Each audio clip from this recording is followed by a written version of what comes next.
My neighbor stole my sidewalk for her wedding, so I paved over her perfect day. I stepped outside expecting a quiet Saturday morning, coffee in hand, the usual breeze rustling the leaves, maybe some birds overhead. Instead, I nearly broke my ankle tripping over a trail of rose petals. My front sidewalk, my sidewalk, had been transformed into a wedding runway. There were folding chairs lined up like it was a backyard chapel, a white arch blocking my mailbox, and a violinist warming up right next to my trash bins. Before I could even blink, a woman in heels strutted past me, clapping at the band like she was directing a show. And then she turned. That's when I saw her, Delilah Monroe, HOA president, suburban dictator, and self-declared guardian of neighborhood aesthetics. Her tiara sparkled like she'd just been crowned queen of delusion. She pointed at me and shouted, "Don't ruin this day, Jason. This is sacred." I looked down and saw my "Caution, Wet Cement" sign flattened under one of her decorative lanterns. I'd poured temporary fill the day before in preparation for real construction. Now it was trampled, glitter-bombed, and turned into a wedding aisle. That's when I decided, construction starts now. Let me rewind a bit. The week before, I got a permit to redo my busted sidewalk. The thing was cracked and dangerous, tripping hazard central. I even gave everyone a heads up on the neighborhood app. Not a soul objected. Not until Delilah showed up the night before the wedding. "You need to postpone your project," she said, holding a clipboard like it gave her divine authority. "My daughter's ceremony is tomorrow. Your sidewalk is ideal for photos and the aisle walk."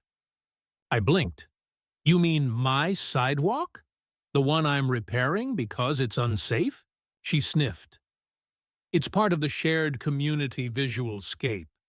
Technically, you don't own it." That phrase, shared community visual scape, it still haunts me. I said no. She pushed harder. I shut the door in her face with a tight smile that meant not a chance. So the next day, when I found my property hijacked by florals and folding chairs, I did what any sane homeowner would do. I called in my contractor and told him, "Start digging." Right in the middle of the wedding, Delilah lost it. The bride cried. The groom's mom fainted. One flower girl screamed. The whole thing turned into a suburban soap opera, and I watched it unfold while sipping my coffee. What followed was weeks of warfare. Delilah called the cops. I showed them the permit. She created a fake committee called the Neighborhood Harmony Team and fined me $200 for homeowner hostility. I burned the notice in my grill. I wasn't being hostile, I was being done. To make it extra clear, I installed decorative tiles along the sidewalk that read, "Private walkway, not for public events." Apparently, that was a declaration of war. Delilah tried everything, scratching the tiles, spray painting over them, even sneaking out at midnight in glittery gloves with a chisel. I caught it all on camera. Eventually, she slipped in her own paint and left a chalky white trail down her leg like suburban war paint. I didn't post it, yet. I filed it with the city instead. Then came the final blow.